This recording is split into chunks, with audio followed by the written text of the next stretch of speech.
Hello everybody, this is Hammer Striker here. Got a couple of Glocks on the table, both of these Gen 5s.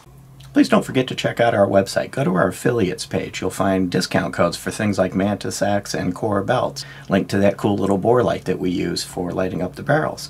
Use those links. It will often save you money, never will cost you any additional money, and helps the channel. And please consider supporting the channel on Player, formerly Utreon, where we can do some types of videos that are no longer allowed on YouTube. What I've got here is a Glock 19 Gen 5, which is chambered 9mm, and in front of it I've got a Glock 23 Gen 5, which is chambered in .40 Smith & Wesson. Both of them are fairly popular concealed carry guns, and in some cases being used as duty guns. Now, there's a few things you may look at and say there's some obvious differences that really truly aren't differences, and I'll talk about those in a second. In the intro, the finish looked different. Really, the finish is the same. It was just the angle of the lighting. And you might look at it and say, well, the 23's got front serrations, and that's better than the 19 that doesn't. This is a very early Gen 5 19 when they first released the Gen 5, and they weren't putting front serrations on all of them. They are now. So if you're going out and buying a new Gen 5 Glock 19, it's going to have the front serrations. So at this point, those two things would be equal. The other things that are pretty much the same are the basic features. They have the same trigger, they have the replaceable back straps, they're overall the same frame. Interestingly enough, they're not the same slide. So the slide on the 40s in Gen 5 is thicker. The overall width of gun is 1.34 on both of them, so if you were to look at the spec, you'd see they're both the same. But the slide's actually thicker. And an interesting thing that does is it makes the 23 just a bit heavier. Comes in at 26.67 ounces instead of 24.63.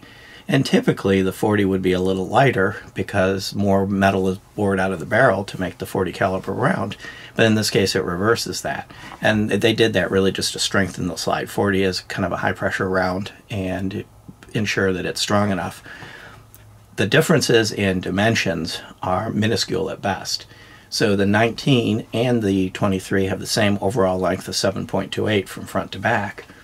And they have the same, well, not exactly the same height, but very close to the same height. So close is that it won't make a difference.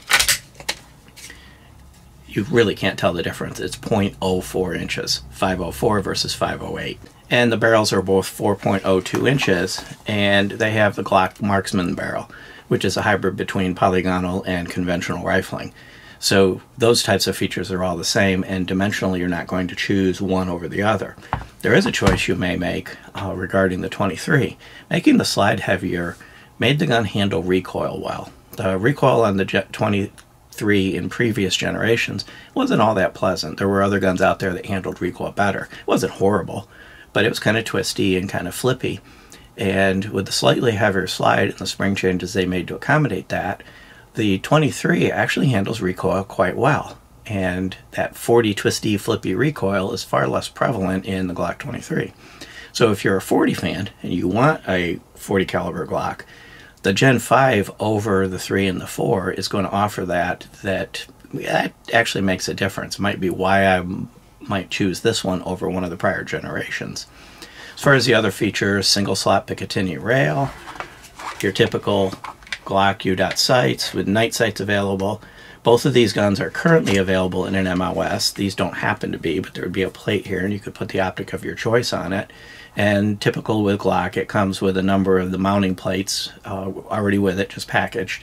And pretty much every optic on the market that would fit a pistol of this size can be mounted on the Glock with the plate set that comes with it.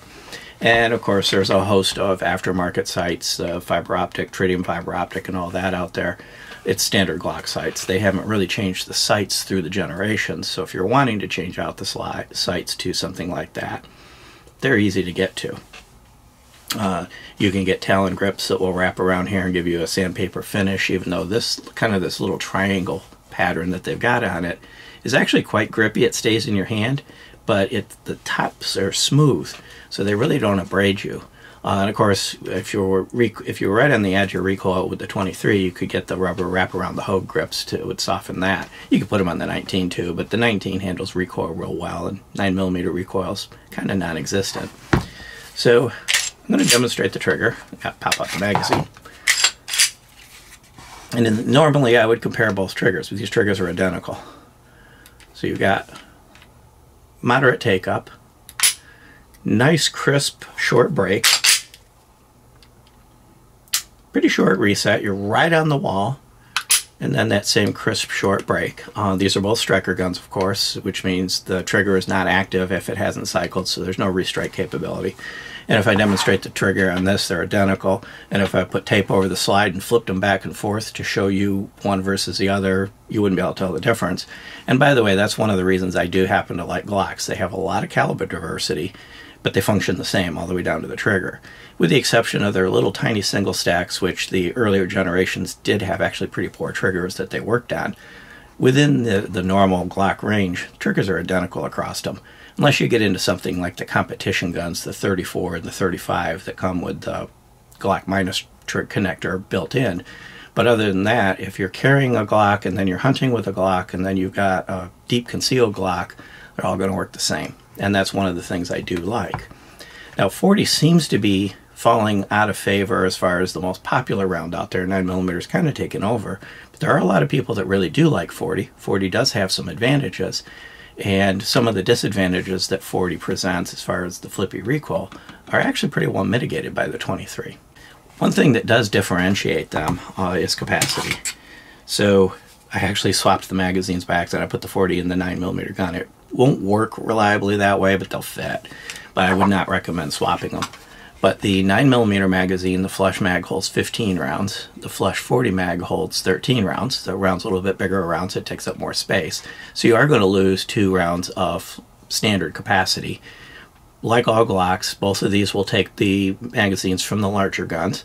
And it takes you up to 17 and I think 15. I could be mistaken on that, but it takes you up a couple rounds if you put, let's say, the Glock 17 mag in, the Glock 19, the longer mag.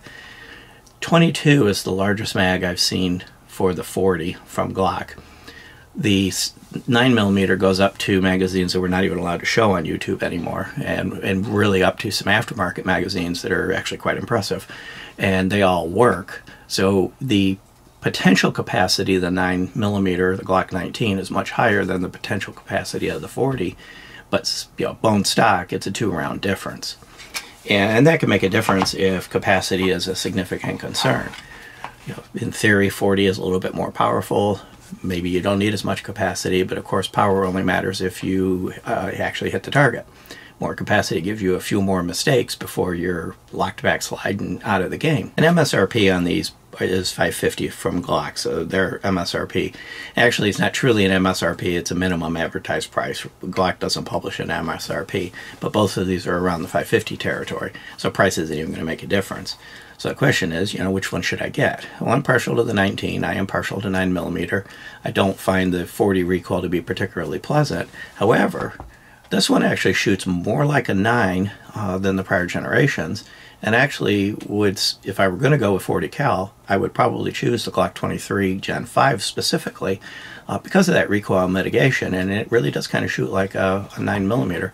They're both easy to shoot well, they're both mechanically accurate, and they're Glocks, so they've both been reliable from the beginning round to the last round, and you really can't go wrong with either one. So really, between these two guns, the only thing you're choosing is a caliber. You're either choosing 40 or 9mm. Everything else is so close to the same as to not matter, and when you go up to the 23 and the Gen 5, going to 40 cal, you're not deviating much from the experience you would get with a 9mm.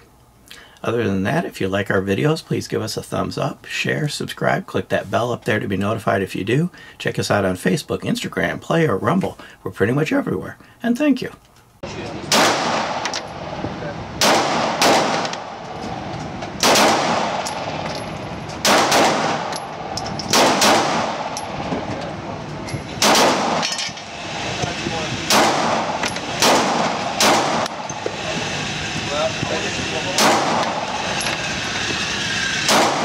Back right there.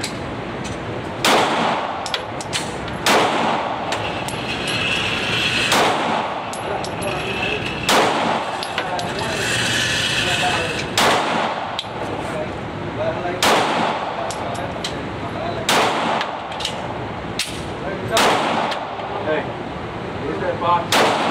White box is bringing around.